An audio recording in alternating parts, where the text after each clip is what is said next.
So let's say that you made a loan to somebody for $100,000, and then, you know, as you're going through, you want to borrow against your loan.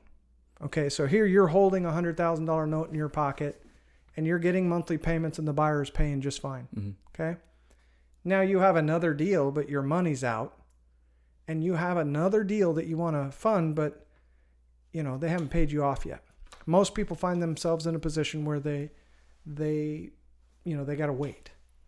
But the fact is that you can use that instrument, the asset that you have in your portfolio, you can borrow against it. Much easier for you to go to your bank and get a loan secured by the loan that you made. It's called hypothecation. How is that different than leverage, or they? Well, they're very similar. Okay. So you might call the fact that a person goes out and borrows from their home, the one you live in, mm-hmm. but you put a HELOC on. It's a form of real estate hypothecation. Hypothecation is no more than a fancy word of saying borrowing against an asset. Okay? Leveraging.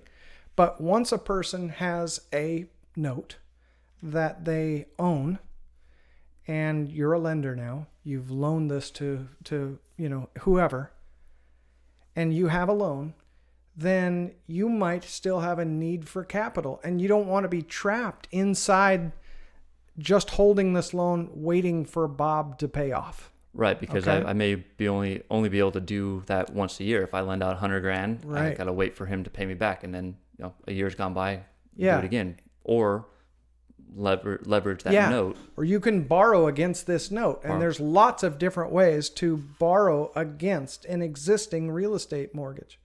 One of the ways to regain your liquidity is just to, sell that note to another party who pays you off.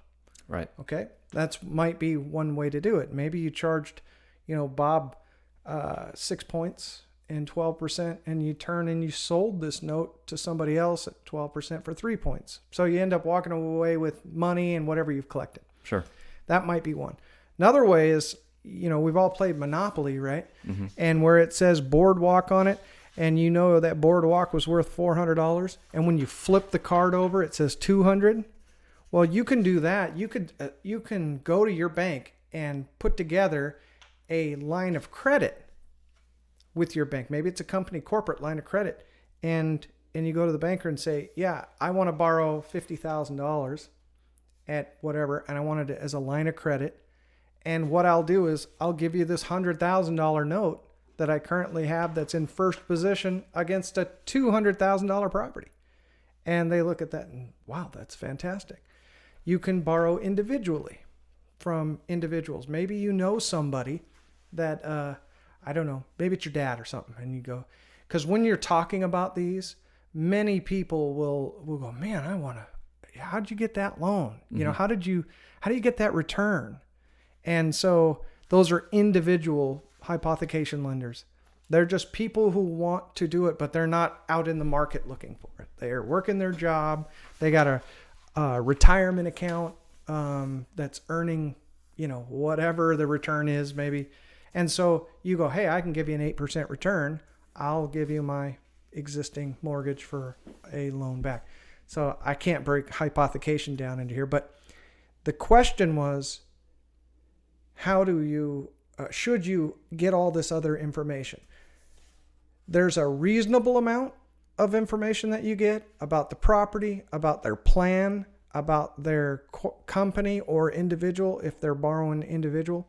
And it will make your package more valuable in the event, as a lender, you're going to sell the loan, hypothecate it, and all of those. Okay. So, but you can't make it as hard as going to the bank. Right. Otherwise, they won't use you. Yeah.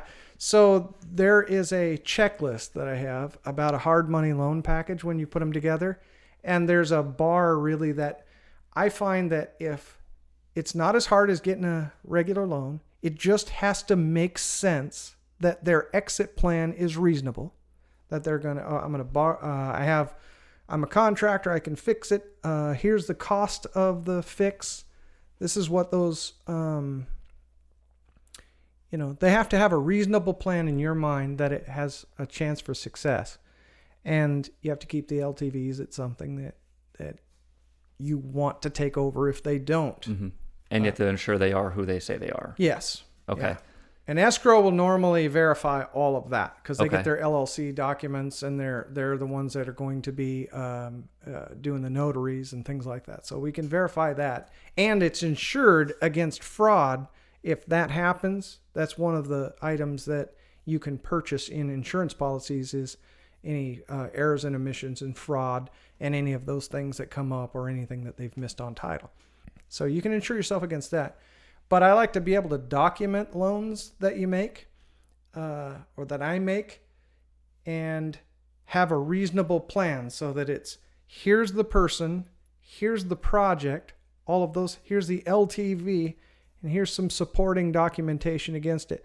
And what I find is if a borrower will go through that but not really give, I'm not giving you any information about that and you're requiring me to fill out this out, but I don't want to do it, it's a good indication of whether or not they'll actually do the transaction, because the paperwork part is easier than, it just depends on the time though, So if someone had to get foreclosed on or if they were going to buy a foreclosure and they needed it in 3 days before it went to the auction, you can understand that, okay, it's going to cost you a little bit more, but I'll also reduce the rate if you help me to document the package once you've completed it. It depends on what your purpose of it is as a lender. But I think there's a reasonable amount.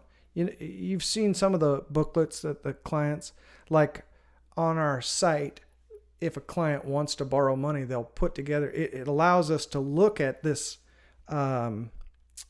look at the package and be able to evaluate, oh, they're way off. When you're looking, because you want to stop some of that from happening right away. If they're going, wait, they say the comps are up here and there's no way. And so they think it's worth $900,000. It might be worth $700,000. They think their fix-up costs are only going to cost this much, going to be a lot more. That's a train wreck waiting to happen. Sure. Right? So you might want to do that, but just be able to have them have a reality check when it comes to their project like that. And that's where my due diligence is necessary. Right. And you can't believe any of the other information comes out. That becomes a guide for you to do your own due diligence. And, with the computers now, you can just get on, check values, check areas. You can see if those numbers are realistic. And remember that you can be wrong in that. Just keep your LTVs low enough that if you are wrong in the value, that you're still safe. Right. Yeah. Okay.